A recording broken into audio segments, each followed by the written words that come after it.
नाज़रीन अस्सलाम वालेकुम, आपकी खिदमत में एक नई वीडियो के साथ आपका मेज़बान हाज़िर है। नाज़रीन, मुस्लिम लीग नवाज़ वालों को जब हकीकी आना दिखाया जाता है या हकीकत पर मबनी इनसे सवाल किए जाते हैं तो बजाय कि ये सवालों के जवाब देने के साफ़ी के साथ बदतमीज़ी करने पर उतर आते हैं। और नाज़रीन, ये इस वक्त चाहते हैं कि सहाफ़त पर मुकम्मल तौर पर पाबंदी लगा दी जाए, क्योंकि इनके काले चेहरे जो हैं वो आकसाज के जो साफ़ी हैं वो बेनिकाब कर रहे हैं और ये साफ़ियों को ताबे करना चाहते हैं कि हर साफ़ी हमसे हमारी मर्ज़ी के सवाल करे। लेकिन मेयर बुखारी ने आज कमाल कर दिया है, बिना किसी खौफ के इस तरह के सख्त और कड़वे सवालात किए कि हनीफ अब्बासी के पास किसी सवाल का कोई जवाब तो था नहीं, बल्कि हर सवाल से भागता हुआ नजर आया। नाज़रीन, वीडियो बड़ी कमाल की है, वीडियो मुलाज़ा फरमाएं, फिर इस पर मुकम्मल तफसील आपके सामने रखते हैं। एक तो आपने मुझे भाई बहन कहा, तो एक भाई की हैसियत से कहीं ना कहीं दुख दर्द तो आपको भी होना चाहिए था। माएं बहनें बेटियां तो सबकी सांझी होती है ना, आपके घर भी बच्चियां हैं। दूसरा, आप मेरी बहन है। मैं एक बात बताऊं आपको, वो जो ट्वीट मैंने की, क्योंकि मैं तो खामोश थी और आपने अगर ये इशू रेज किया है, वो ट्वीट इस पस मंजर में थी कि क्योंकि इतने बुरे वक्त से गुजरे हैं राना साहब खुद भी, उनको एहसास होना चाहिए अगर वो तगड़े थे और उन्हें टॉलरेट कर लिया। हर कोई तगड़ा नहीं होता, हर कोई नहीं होता कि जो विथस्टैंड कर लेता है, वो झुक जाता है, वो टूट जाता है। आज आप मुड़ के उन्हीं लोगों को जिनके ऊपर ये तशद्दुद या प्रेशर है, उनको अपनी सफों में मिला रहे हैं, हॉर्स ट्रेडिंग कर रहे हैं, लाइनें क्रॉस कर रहे हैं, यानी कि आपने उससे कुछ सीखा नहीं। सीखना चाहिए था, मेरा ये मतलब था। मैं ये एक बैज ऑफ ग्लोरी होता है जो राना साहब जिस चीज से गुजरे हैं, उसको एक तो उल्टा ट्विस्ट दिया आपकी जमात ने, उसके बाद जो लाइंस क्रॉस की हैं। मैं वो खातून हूं सर कि मैंने ट्वीट से लेके अपने टेलीविजन में मरियम साहिबा के खिलाफ वॉल चॉकिंग हुई, मरियम साहिबा के दरवाजे तोड़े गए, हमेशा आवाज उठाई है, मगर ये नहीं हो सकता कि उनकी इज्जत सांझी है और बाकी सब माए बहनें जो है ना, किसी की इज्जत सांझी नहीं है। सो ये हफ्तों से आप लोगों की किरदार कशी कर रहे हैं और आप लोग खामोश हैं। तो जरा अपने गिरबान में भी झांक लें। वैसे कौन बॉस होता है इनका? देखिए ना, जब इलेक्शन हो रहा था तो वो बॉस नहीं रहा। डिवीजन में कौन बॉस होता है? वो इलेक्शन नहीं है ना, वो इंतजामी अमूर और चीज है। मगर मैं कह रही हूँ, आपका ये कहना कि तफ्तीश भी ना करो, ये तो यार सर समझने से कासिर है। पहली पागल कह दी। सबसे पहली बात तो ये कि आईनी तौर पर आपको पता है कि हमारे पास अभी दिन काफी है, यानी 29 तारीख से पहले ये जो बात आप कह रही हैं, नोटिफिकेशन तो रुक भी गए हैं आपके इस्लामाबाद नहीं, वो हो जाएंगे, कल दोबारा हो जाएंगे, वो कोई रुके नहीं है। 90% आपकी जमात में लोगों को लगता है ऐसी माइनॉरिटी गवर्नमेंट नहीं लेनी चाहिए। ये कांटो का ताज है, ये साद रफीक हैं, ये जावेद लतीफ हैं, या आपके राना सनाउल्लाह साहब। फिर आप इलेक्शन में दोबारा जाना चाहते हैं? मुझसे क्यों पूछ रहे हैं? 90% अपनी जमात से आपसे इसलिए पूछना चाहता हूँ, या बाकी दोस्तों से इसलिए पूछना चाहता हूँ, अगर मेरी बहन बुरा ना मनाए तो मैं पूछना ये चाहता हूं कि इस मुल्क को किस डगर पे लेके जाना चाहते हैं। हम इस वक्त ये कर रहे हैं, आप पूरा सोशल मीडिया उठाएं, देखिए मेरी बात का कोई बंदा बुरा ना मनाए। सहाफत ठीक है, इस चीज का नाम है कि कुत्ते ने इंसान को काटा तो ये खबर नहीं है, इंसान ने कुत्ते को काटा तो ये खबर है। अगर ये खबर बनानी है और ये खबरें बननी थी, मुल्क के साथ मजाक करना है, इंस्टीट्यूशन को हिट करना है, ठीक है। जब हम सब मिलजुल कर ये एक ट्रेंड बना लें कि हमने किसी को निशाना बनाना है, तो आप ये देखें कि इस मुल्क के अंदर जो बलूचिस्तान के अंदर हो रहा है, सर मेरे पास कमी आ जाती है पाकिस्तान की। जब पाकिस्तान की बारी आती है, सुने मेरी बात, जब पाकिस्तान की जब बारी आती है, नहीं बिल्कुल नहीं, नून अपनी बात करें सर। अब आप लोगों को सहाफत भी सिखाना चाह रहे हैं, अब आप लोगों को कह रहे हैं कि हम ऑपोजिशन भी हम सिखाएंगे, हम घर भी पहुंचा कर आएंगे। ये तो लग रहा है दीवार से आप लोग खुद लगे। मैं अर्ज करना चाहता हूँ आप सबको, मैं जिस दिन अपना प्रेस कॉन्फ्रेंस की उससे एक दिन पहले 6 बजे देखी थी, आप उनके साथ बैठे हुए थे। प्रेस कॉन्फ्रेंस नहीं थी, वो 6 बजे मैं उनके पास गया, वहाँ सॉलिड वेस्ट मैनेजमेंट कंपनी की मीटिंग हो रही थी, मैं वहां बैठा रहा हूँ। बल्कि उन्होंने मुझे मुबारकबाद पहले भी दी, मेरे पास अभी मैं व्हाट्सएप पे आपको दिखा सकता हूँ, मुझे नोटिफिकेशन भेज के उन्होंने मुझे मुबारकबाद दी। फिर उस दिन फिजिकली मुबारकबाद दी, बल्कि उन्होंने 4-5 मेगा प्रोजेक्ट मेरे से डिस्कस किए। सब सुना है आप, ऑन रिकॉर्ड इन बात सुने ना।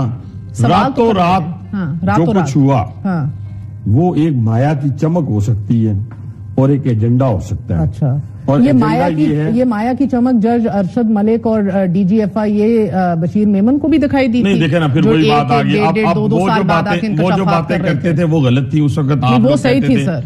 नहीं, तो आप कह रहे थे कि देखो हम नहीं ठहरे ना, ठहरे लोगों को ये तो बताने, वो ज़मीर बर वक्त जागा था, मुझे बताने दो। अब आपने मुझे फुल टास्क दिया, फुल टास्क। अभी आप देखिए मेरी बात सुने, आपने उन तीनों की बातें, और मैं तो और भी 2-3 ऐड कर सकता हूं, लेकिन मैं ऐड नहीं करना चाहता। वो जब आके कहते हैं या कहती हैं तो उसको वो झूठ है, और इसने आकर कह दिया तो ये सच है। पाँव पे कुल्हाड़ा कौन मारता है? मारते हैं लोग मारते हैं, लोग मारते हैं, गलत फहमियों में मारते हैं। और उसी गलत फहमी की बुनियाद के ऊपर उसने वो मारी कि मैं फ्यूचर अपना सिक्योर करूं। फ्यूचर सिक्योर नहीं किया उसने अपनी फैमिली का सारों का रिटायरमेंट से पहले लोग ये करते हैं। फ्यूचर, हाँ बहुत सारे लोग करते हैं। ये कौन सा इशू है? डीजीएफआई ने भी रिटायरमेंट के बाद बोला, अरशद मलिक ने भी फैसला देने के बाद बोला। आपने किसी की बात मानी नहीं, सब झूठ बोल रहे थे उस वक्त। किसने कहा झूठ बोल रहे थे? हम तो रिपोर्ट कर रहे थे, हम तो दिखा रहे थे कि ये इनका शफात सामने आ रहे हैं। सुनते जाएं, हम मीडिया प्रेडेटर, आज मीडिया प्रेडेटर माजरत के साथ कौन बना हुआ है मैं नहीं कहूंगी। सोचिएगा आज रात आज मीडिया प्रेडेटर इस मुल्क में कौन है? एक और आपसे ना मैं माजरत के साथ एक और, क्योंकि आपका हमारा बड़ा नाजुक सा एक रिश्ता है। देखिए अब राना सनाउल्लाह के हवाले से जो ट्वीट आपने किया, मैंने पहले आपसे इजाजत ले ली थी, इसलिए मैं बात कर रहा हूँ। मुझे दुख हुआ है मैं दुख हुआ है कि आपने उनको ये कहा कि देखिए उस वक्त आईएसआई आपके साथ ये कर रही थी, तो अब देखिए फलां के साथ। मैं फिर कहूंगा कि हमें बड़ी एहतियात करनी चाहिए। मैं आपके दुख का एक से मैं सुन लूंगा। मैं उनकी राणा साहब की बात नहीं, एक बात भाई राणा साहब पॉलिटिशियन है, उनकी बात नहीं मैं कर रहा। पॉलिटिशियन एक बात नहीं मैं पूरी करूंगा ना, आज मेरी सुन। देखिए ना, अगर हम डायरेक्ट इंस्टीट्यूशन पे हिट करना शुरू कर देंगे, और मजाक बन गया है, वो देख रहे हैं मजाक बनाया जा रहा है। ये मजाक हम सबको महंगा पड़ना है। छोड़ दे अदालतों को, जहां तक रहेगी बात सुने। वो अंदर बैठा हुआ था, ठप्पे लगा रहा था, कहाँ बैठा हुआ था? ना वो आरओ है ना डीआरओ है। के ऊपर बातें अब आप बात कर लें। 2-3 बातें। एक तो आपने मुझे भाई बहन कहा, तो एक भाई की हैसियत से कहीं ना कहीं दुख दर्द तो आपको भी होना चाहिए था। माएं बहनें बेटियां तो सबकी सांझी होती है ना, आपके घर भी बच्ची हैं। दूसरा, आप मेरी बहन है।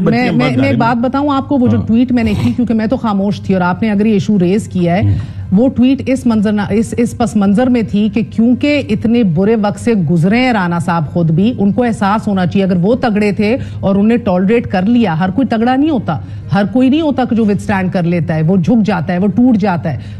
आज आप मुड़ के उन्हीं लोगों को जिनके ऊपर ये तशद्दुद या प्रेशर है, उनको अपनी सफों में मिला रहे हैं, हॉर्स ट्रेडिंग कर रहे हैं, लाइनें क्रॉस कर रहे हैं। यानी कि आपने उससे कुछ सीखा नहीं, सीखना चाहिए था, मेरा ये मतलब था।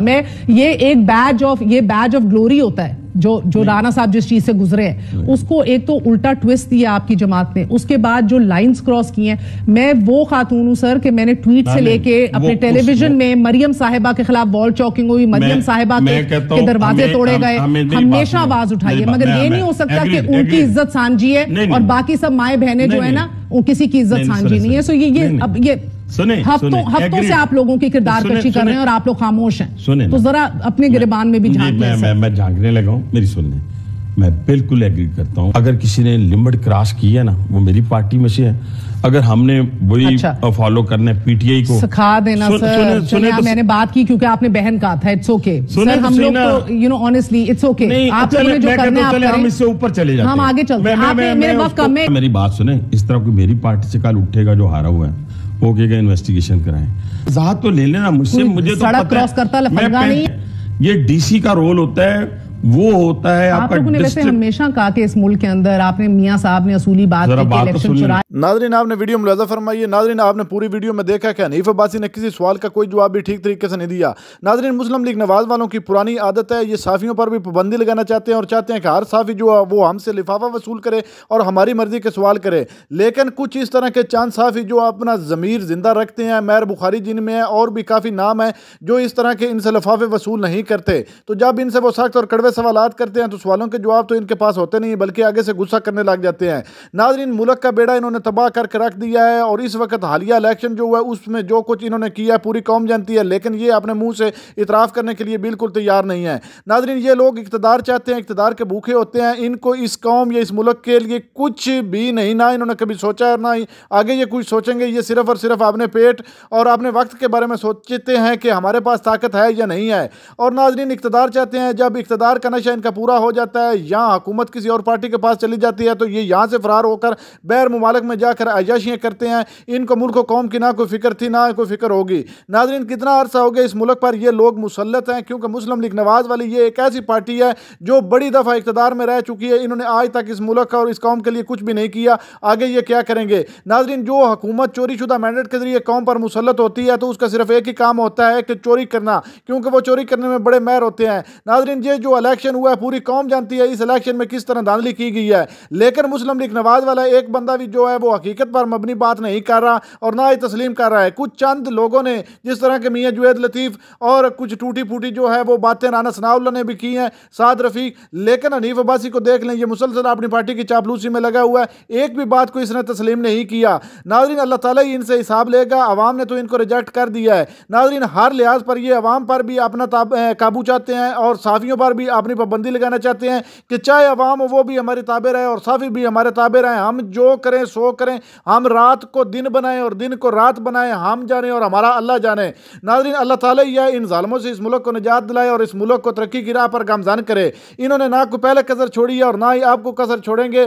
बस अल्लाह ताला से दुआ की अपील है, अल्लाह ताला इंशाअल्लाह ताला इस मुल्क को सरखरू ज़रूर करेगा और आवाम का जो हकीकी लीडर है वो इंशाअल्लाह ताला एक ताकत के साथ जल्द अज जल्द उभरेगा। नाज़रीन, आपने वीडियो मुलाज़ा फरमाई, इस वीडियो के बारे में आपकी क्या राय है? क्या मेहर बुखारी ने इस शख्स के साथ ठीक किया या गलत? वीडियो के कमेंट सेक्शन में कीमती राय लाजमी दीजिए और अगली वीडियो तक आपने मेज़बान को दीजिए इजाज़त। अल्लाह हाफिज़।